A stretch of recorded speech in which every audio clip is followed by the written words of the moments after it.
Okay, good morning, guys. So, hello, my name is Windy. I'm going to be your podcaster today. So, can you give us a little information about your background? So I'm Michael Northcott. I'm Professor of Ethics at Edinburgh University and now work at University of Edinburgh in the Indonesian Consortium of Religious Studies, which is a PhD program in the graduate school in Okay. UGM. Okay, how about you? I'm Michael Quinlan.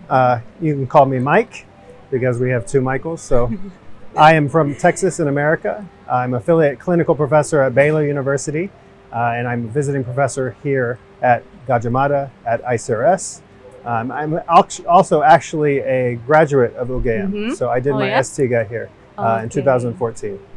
Okay, can you tell us a little bit about what is ICRS? You guys both mentioned it before, so what is it? Well, the Indonesian Consortium of Religious Studies is an international PhD program based in University Gajah Mada Graduate School. And we've had students from 20 countries around the world. And it's an interdisciplinary program.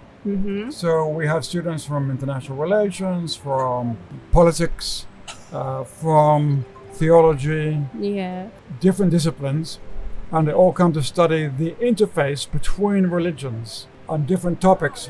For example, my focus is on religion and the environment, and a number of our students have done field work and do PhDs on that topic in Indonesia and in other countries in the world. And one of the unique things to mention about ICRS is it's a consortium. So it's a partnership of not only UGM, but also UIN, Sunan Kalijaga, and also UKDW, Universitas Kristen Wacana. And so these three universities come together for this PhD program. And so we have faculty from all three universities partnering together to teach interreligious studies. Okay, how do you guys, how do us as a student can register to ICRS? Yeah, so you would register through the normal process of registering through UGM. You would sign up online through the portal, and then your contact information would come to us, and then you would do an interview. You would write a simple proposal about what you want to do for your PhD research, and then we would have an interview. Of course, you have to, meet Type A and TOEFL scores. That's the requirement. Yes, that's the requirement. But you can contact us, of course, directly through our website, which is icrs.or.id, and you can talk to one of us or another staff member. Okay, you mentioned before about religion in environment. I never heard that one before. Can you elaborate more on that? Well, I just came from a presentation in this conference on the role of cultural, political, religious, economic factors in the Yogyakarta water issue. Because water is a big issue in Jogja because there are like some, if you take the whole transient population of this province, it's around 4 million. And the water, a lot of people are extracting water from the ground in private houses and in hotels and apartments. And this is leading to a decline in the water table. And so, but people in Jogja have beliefs about religion and about water, including, for example, the idea that Merapi is like kind of an entity or even a goddess that where the water gathers and comes down on the rivers, and then you have the Queen of the South. And the Sultan every year does a ceremony to the Queen of the South. So I'm interested in how religion shapes people's use of the material, the natural environment, including here in Jogja. So religion could also taking care of environment. Precisely. So, for example, the number of springs is declining, living springs of water in Jogja. Now, in Ireland, which is not far from where I come from, Britain, they have this tradition of holy well or holy spring. So they treat it as a sacred place. So it's one way you conserve water by honoring the fact that water comes as a sign of the divine life. And so that's also, there is potential for that in Jogja. And there are some communities which honor springs and wells in that way, including here in Jordan, Wow. from different religious traditions. Well, it's new to me. Can I ask you more about that? Like, do you have like any other, rather than the environment, like religion, between religion and something, do you have other? Well, Mike? Yeah, so we are at ICRS, we have a large grant which is funding our project on polarization. And the polarization we're looking at beyond just religion, but religion plays a part in the polarization of our communities, especially here in Indonesia, but around the world as well.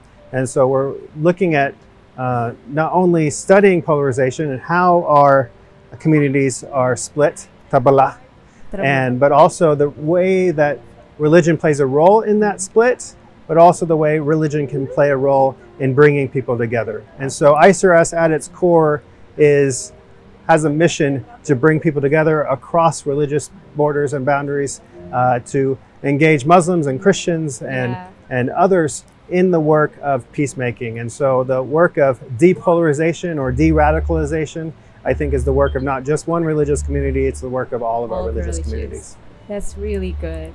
So when does ICRS started? So ICRS was founded in 2006, and we had our first graduate students in the doctoral program, I believe in 2007 or 2008. So we grew out of CRCS, the Center for Religion and Cross-Cultural Studies, which was started in 2000 at the Sekolah Pasca Sarjana, and it was a master's program.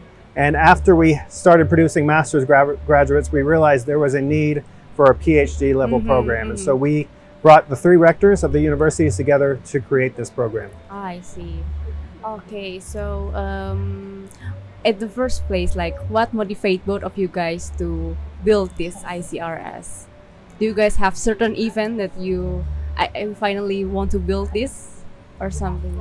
So one of the reasons for the master's level program in religious studies was that in the past, Indonesia, when it did study of religions, it was comparative religion. It was a very normative study of other religions from the perspective of one religion. But we know in the history of Indonesia, after 1998, there was intercommunal violence. And many people understand that to be interreligious violence or interethnic violence. And so academia needed to find answers for how do we prevent things like that from happening in the future. And so CRCS and then ICRS was founded basically to meet that challenge and answer those questions. I see. So CRCS and ICRS is 2 different things. 2 different programs, but we're under the same faculty, and we're basically sister programs. So there's a master's and PhD level programs. We share faculty, we share students, and hopefully in the future we'll have a fast track program which allows master's level students to go directly into the PhD program. Okay. Well, talking about future, actually it's my question for you guys.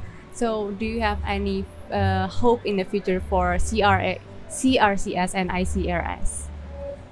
Hope for the future? Yeah, or you're planning in the future about this program? I agree with Mike that the integration between the 2 programs would be very beneficial, because it would allow students to do a 4-year program combined between the master's and the PhD.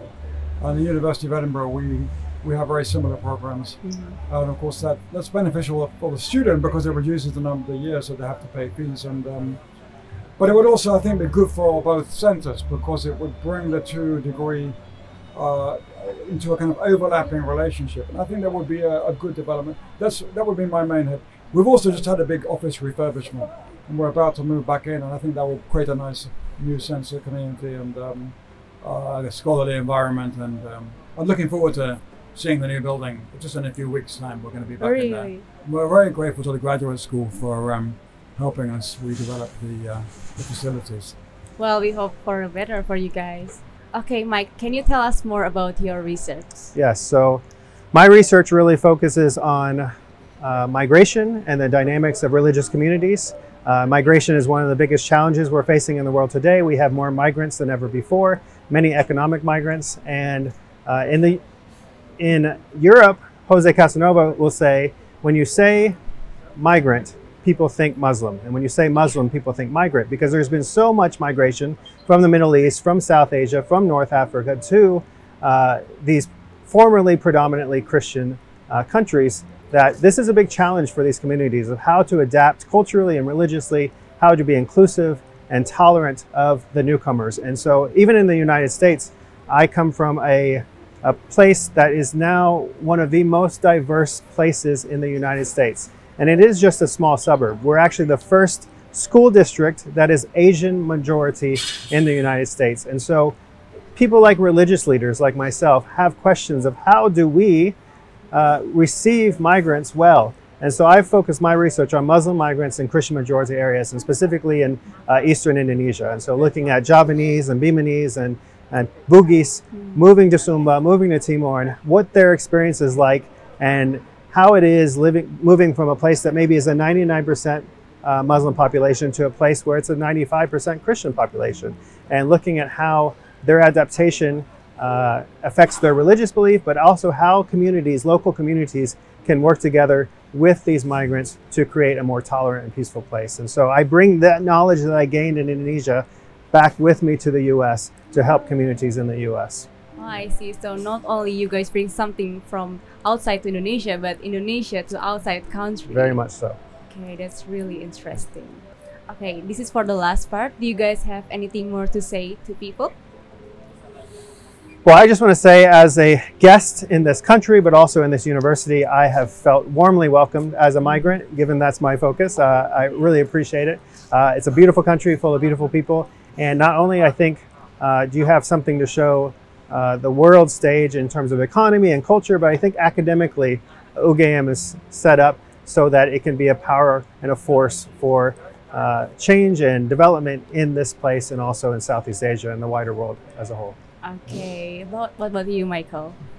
Well, I second that. I moved to Indonesia in 2019. I've come and go from the UK still, and yet I find myself drawn back here and very much planning to spend much of the rest of my life here. And that's partly because of the welcome UGM and Jogja have given me and the position they gave me to continue my research here.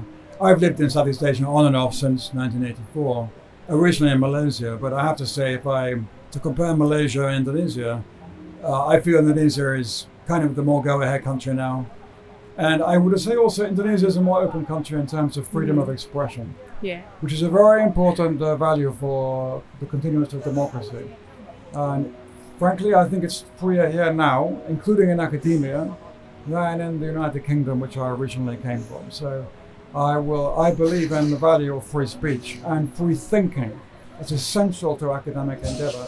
People are free to investigate and search out the truth, whatever it may be, and however inconvenient for authority or for power. I believe Indonesia's academic sector is better at that than perhaps it even knows. So I'm very happy to be part of it. Okay, very insightful for both of you guys. So thank you to be here today, and let's say goodbye to our guests. Bye. Oh my